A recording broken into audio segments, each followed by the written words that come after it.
ಮಾಜಿ ಸಂಸದ ಎಲ್.ಆರ್. ಶಿವರಾಮೇಗೌಡ ಮಾತನಾಡಿದ್ದಾರೆ ಎನ್ನಲಾದಂಥ ಸ್ಫೋಟಕ ಆಡಿಯೋ ಇದೀಗ ರಾಜಕೀಯ ವಲಯದಲ್ಲಿ ಸಿಕ್ಕಾಪಟ್ಟೆ ತಲ್ಲಣ ಮೂಡಿಸಿದೆ. ಜೆಡಿಎಸ್ ಕಾರ್ಯಕರ್ತನೊಂದಿಗೆ ಮಾತನಾಡ್ತಾ ಹಲವು ರಾಜಕೀಯ ನಾಯಕರ ಬಗ್ಗೆ ಲಘುವಾಗಿ ಮಾತನಾಡಿದ್ದಾರೆ. ಅದರಲ್ಲೂ ಅಂಬರೀಷ್ ಬಗ್ಗೆ ಅಶ್ಲೀಲವಾಗಿ ಮಾತನಾಡಿರುವುದಕ್ಕೆ ಅಂಬರೀಷ್ ಅಭಿಮಾನಿಗಳು ಕೆಂಡಾಮಂಡಲವಾಗಿಬಿಟ್ಟಿದ್ದಾರೆ. ಈ ಬಗ್ಗೆ ಒಂದು ರಿಪೋರ್ಟ್ ಇಲ್ಲಿದೆ ನೋಡಿ.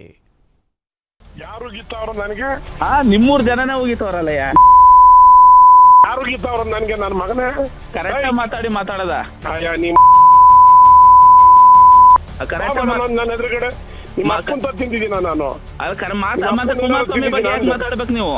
ನಿಮ್ಮ ಅಪ್ಪಂದೇನಾರ ತಿಂದಿದ್ದೀನಲ್ಲ ನನ್ನ ನಿಂದೇನಾರ ಇದ್ರೆ ನಿನ್ನ ಅಭಿಮಾನ ಅವ್ರು ಬಂದಾಗ ತೋರಿಸ್ಕೊ. ಎಸ್, ಮಂಡ್ಯದ ಮಾಜಿ ಸಂಸದ ಎಲ್.ಆರ್. ಶಿವರಾಮೇಗೌಡರದ್ದು ಎನ್ನಲಾದ ಆಡಿಯೋ ಇದೀಗ ಸೋಷಿಯಲ್ ಮೀಡಿಯಾದಲ್ಲಿ ಭಾರಿ ವೈರಲ್ ಆಗ್ತಿದೆ.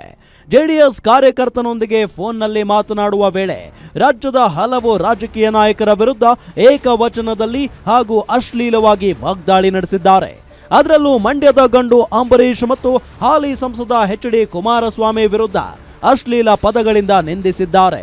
ಇದರೊಂದಿಗೆ ಹಣ ಪಡೆದು ನನಗೆ ಕುಮಾರಸ್ವಾಮಿ ವಂಚನೆ ಮಾಡಿದ್ದಾರೆ ಅಂತ ಆರೋಪಿಸಿದ್ದಾರೆ. ಇನ್ನು ಶಿವರಾಮೇಗೌಡ ಮಾತಿನ ಬರದಲ್ಲಿ ಸಚಿವ ಚಲುವರಾಯಸ್ವಾಮಿ ವಿರುದ್ಧ ಹಾಗೂ ಮಾಜಿ ಸಂಸದ ದಿವಂಗತ ಮಾದೇಗೌಡರ ವಿರುದ್ಧ ತೀವ್ರ ಆಕ್ರೋಶ ಹೊರಹಾಕಿದ್ದಾರೆ. ಹೀಗಾಗಿ ಇದೀಗ ಈ ಆಡಿಯೋ ರಾಜಕೀಯ ವಲಯದಲ್ಲಿ ಭಾರಿ ಚರ್ಚೆಗೆ ಕಾರಣವಾಗಿದೆ. ಇನ್ನು ನಟ ದಿವಂಗತ ಅಂಬರೀಷ್ ವಿರುದ್ಧ ಅಶ್ಲೀಲವಾಗಿ ಮಾತನಾಡಿದ್ದಕ್ಕೆ ಅಂಬಿ ಅಭಿಮಾನಿಗಳು ಸಿಡಿದೆದ್ದಿದ್ದಾರೆ. ಇವತ್ತು ಹಣ್ಣಿನಿಂದ ಬದುಕಿರೋದು ನೀವು, ಹಣ್ಣಿಂದ ಏನು ಬದುಕಿದ್ರಿ ಅಂತ ಇತಿಹಾಸವನ್ನು ಸೃಷ್ಟಿ ಮಾಡ್ತಕ್ಕಂಥ ಯಾವುದೇ ರೀತಿಯ ದಾಖಲಾತಿ ಬೇಕಿಲ್ಲ. ಇವತ್ತು ಮಾಡಿರುವಂಥ ಪ್ರಾಪರ್ಟಿ ಎಲ್ಲ ನಮ್ಮ ಹಣ್ಣನ್ನ ಜಗಲ್ ಗಟ್ಕ ಮಾಡಿರ್ತಕ್ಕಂಥದ್ದು. ದಯವಿಟ್ಟು ನೆನಪಿಟ್ಕೊಳ್ಳಿ. ಎಲ್ಲರೂ ಕೇವಲ ಮಾತಾಡಿ ಎಲ್ಲ ಸಂದು ಆಗ ಒಂದು ಹೆಣ್ಣು ಕೆಣಕಿ ನೀವು ಪಾಪ ಭಾಳ ನೋವನ್ನು ಬಸ್ಸಿದ್ರಲ್ವಾ, ಬೇಕಾಗಿತ್ತು ನಿಮಗಿದು. ಇನ್ನು ಇಂದು ಮಂಡ್ಯದಲ್ಲಿ ಅಂಬರೀಷ್ ಅಭಿಮಾನಿಗಳು ಸುದ್ದಿಗೋಷ್ಠಿ ನಡೆಸಿ ಶಿವರಾಮೇಗೌಡ ಬಹಿರಂಗವಾಗಿ ಕ್ಷಮಾಪಣೆ ಕೇಳಬೇಕು ಅಂತ ಆಗ್ರಹಿಸಿದ್ರು. ಇನ್ನು ನಾಳೆ ಅಂಬರೀಷ್ ಅಭಿಮಾನಿಗಳು ಬೆಂಗಳೂರಿನ ಮಾಜಿ ಸಂಸದರ ಮನೆಗೆ ಮುತ್ತಿಗೆ ಹಾಕಲು ನಿರ್ಧರಿಸಿದ್ದಾರೆ. ಇನ್ನು ಜಿಲ್ಲೆಯಲ್ಲಿ ಅಂಬಿ ಅಭಿಮಾನಿಗಳ ಆಕ್ರೋಶ ತೀವ್ರಗೊಳ್ತಾ ಇದ್ದಂತೆ ಎಚ್ಚೆತ್ತ ಮಾಜಿ ಸಂಸದ ಶಿವರಾಮೇಗೌಡ ಸಾಮಾಜಿಕ ಜಾಲತಾಣದಲ್ಲಿ ಅಂಬಿ ಅಭಿಮಾನಿಗಳ ಬಳಿ ಕ್ಷಮೆ ಕೋರಿ ಸ್ಪಷ್ಟನೆ ನೀಡಿದ್ರು. ಈ ಕುರಿತು ನಾನು ಜೆಡಿಎಸ್ ಪಕ್ಷದ ಒಬ್ಬ ಕಾರ್ಯಕರ್ತನೊಂದಿಗೆ ಕೇವಲ 2 ನಿಮಿಷ 42 ಸೆಕೆಂಡ್ ಮಾತ್ರ ಮಾತನಾಡಿದ್ದೇನೆ. ಆ ಆಡಿಯೋದಲ್ಲಿ ಕೇಳಿ ಬರುವ ಮಾತುಗಳನ್ನ ನಾನು ಹೇಳಿಲ್ಲ. ಕಿಡಿಗೇಡಿಗಳು ಎಐ ಬಳಸಿ ತನ್ನ ತೇಜೋವಧೆ ಮಾಡ್ತಿದ್ದಾರೆ ಎಂದ್ರು. ಇದನ್ನು ತಿರ್ಚಿ ವ್ಯವಸ್ಥಿತವಾಗಿ ನನ್ನ ಮೇಲೆ ಪಿತೂರಿ ಮಾಡಿ ಶಿವರಾಮೇಗೌಡನಿಗೆ ಕೆಟ್ಟ ಹೆಸರು ತರಬೇಕು ಅನ್ನೋ ಏಕೈಕ ಉದ್ದೇಶದಿಂದ ಮಾಡಿರ್ತಕ್ಕಂಥದ್ದು ಅನ್ನೋದು ಎಲ್ರಿಗೂ ಗೊತ್ತಾಗುತ್ತೆ. ಇದು ಒಂದು ಕಡೆ. ನಾನು 1-1.5 ವರ್ಷದಿಂದ ನಾಗಮಂಗಲ ಕಡೆಗೆ ಹೋಗ್ತಿರ್ಲಿಲ್ಲ.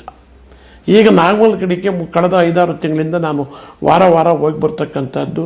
ನಾನು ಯಾರ್ಯಾರು ನಾನು ನಂಬಿದ್ದಾರೆ ಆ ಜನಕ್ಕೆ ಏನಾದ್ರು ಸೇವೆ ಮಾಡಬೇಕು ಅನ್ನೋ ಏಕೈಕ ದೃಷ್ಟಿಯಿಂದ ನಾಗಮಂಗಲಕ್ಕೆ ಹೋಗಿ ಬರ್ತಾ ಇದ್ದೀನಿ. ಒಟ್ಟಾರೆ ಶಿವರಾಮೇಗೌಡರದ್ದು ಎನ್ನಲಾಗುತ್ತಿರುವ audio Ambareesh ಅಭಿಮಾನಿಗಳನ್ನ ಕೆರಳಿಸಿದೆ.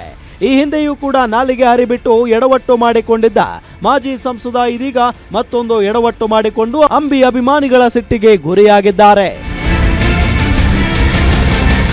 Raghavendra Ganjam, guarantee news, Mandya.